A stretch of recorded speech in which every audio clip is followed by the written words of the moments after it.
Hello बच्चों, good morning. आज exercise 1.2 के बाद बचे हुए क्वेश्चन नंबर 5, 6 और 7 को हल करेंगे हम लोग। तो क्वेश्चन नंबर 5 है, जल्दी से स्टार्ट हो जाते हैं। क्वेश्चन नंबर 5, जांच कीजिए कि क्या किसी प्राकृत संख्या n के लिए 6 टू द पावर n अंक 0 पर समाप्त हो सकता है। तो यहाँ पर हमें सिद्ध करना है कि किसी संख्या 6 टू दी पावर n 6 पर पावर n है और इसका प्रसार किया जाए, यानी इस प्रकार से 6 इंटू 6 इंटू 6 इंटू 6, तो क्या इकाई का अंक 0 आएगा? ये सिद्ध करके दिखाना है। तो किसी भी संख्या जैसे 10, 20, 30, 100, किसी भी संख्या के यदि हम गुणनखंड करें तो 2 गुणा 5, 2 गुणा 2 गुणा 5, 2 गुणा 3 गुणा 5 या 2 गुणा 5 गुणा 5। तो प्रत्येक संख्या जिसके अंत में 0 हो, यदि उसके गुणनखंड किए जाएं तो हम देखते हैं कि अंक 5 अवश्य ही उसमें आएगा। जबकि 6 टू दी पावर n में 6 टू दी पावर n के अगर हम 6 के गुणनखंड कर देते हैं, 2 गुणा 3 टू दी पावर n, ये हो जाएगा 2 to the power n, 3 to the power n। यहाँ 6 टू दी पावर n के गुणनखंडों में 2n बार आएगा, 3n बार आएगा, लेकिन 5 नहीं आ रहा है। और हमने ये देखा कि 0 जिस संख्या के अंत में उसके लिए 5 होना आवश्यक है, और इसलिए ये 6 टू दी पावर n जो है उसके अंत में 0 नहीं आएगा। इसी प्रकार से अगर 4 टू दी पावर n होता तो हम इसको लिख देते 2 into 2 to the power n, या 2 to the power 2 to the power n, या 2 टू दी पावर 2n, यानी 2 आएगा 2n बार, डॉट डॉट डॉट, कितनी बार? 2n बार। तो 2 तो 2n बार आएगा, लेकिन 5 यहाँ पर नहीं आ रहा, इसलिए 4 टू दी पावर n का भी अंतिम अंक 0 नहीं होगा। तो इस प्रकार से इसको हल करेंगे। अब आता है क्वेश्चन नंबर आपका 6।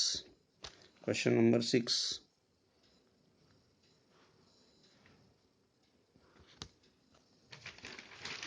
में दो संख्याएं हैं। ये व्याख्या करना है कि ये भाज्य हैं। तो देखिए, भाज्य संख्या वो होती है जो स्वयं और 1 के अतिरिक्त किसी अन्य संख्या से भी विभाजित हो जाए।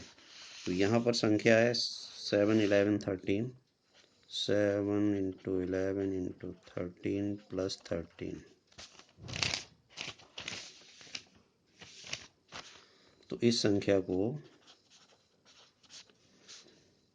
हम लिख सकते हैं 13 कॉमन लेके 7 into 11 plus 1 equals to 13 into 78 हो गया। 11 सत्ते 77 प्लस 1 78। तो 13 गुणा और 78 के गुणनखंड कर लिए। तो 2 इंटू 3 इंटू 13, जो कि इस संख्या के गुणनखंडों में, और इसको लिख सकते हैं 1 इंटू 13 इंटू 2 इंटू 13। तो देखिए, एक और संख्या स्वयं के अतिरिक्त अन्य दो गुणनखंड भी हैं इसमें, 13 और 2, इसलिए ये एक भाज्य संख्या है। और इसी प्रकार से नेक्स्ट है 7, 6, 5, 4, 3, 2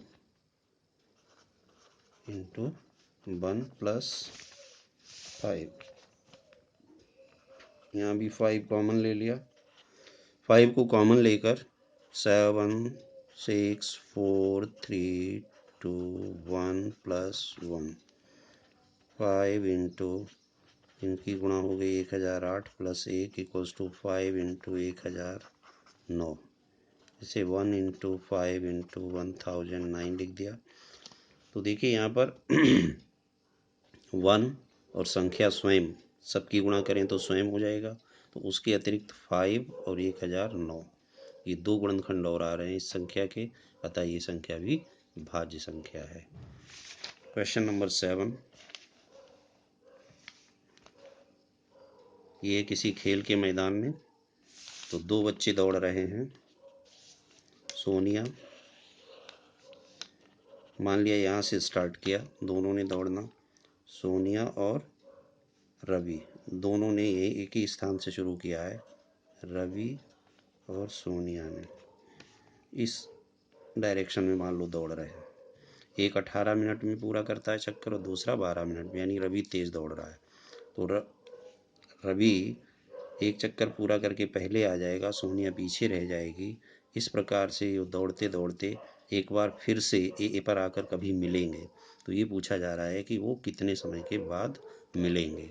तो ऐसे प्रश्न को हल करने के लिए 12 और 18 का एलसीएम ज्ञात कर लेते हैं। तो 12 और 18 का एलसीएम ज्ञात करेंगे। 2 टू दी पावर 2 इंटू 3, इसका हो गया 2 to the power 1 into 3 to the power 2। लासा ज्ञात करना है, तो लासा होता है दोनों संख्याएं जो भी आई हैं उनकी हाईएस्ट पावर, यानी 2 स्क्वायर इंटू 3 स्क्वायर।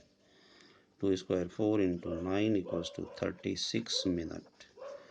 36 मिनट के बाद वे दोनों एक दूसरे से पुनः ए पॉइंट पर ही, जहाँ से चलना स्टार्ट किए थे वहीं मिलेंगे। यानी तब तक 36 मिनट में रवि तो 3 चक्कर करके आ जाएगा ए पर, और वो 2 चक्कर करके ए पर आएगी, इसलिए ए पर दोनों मिल जाएंगे। Okay, thank you.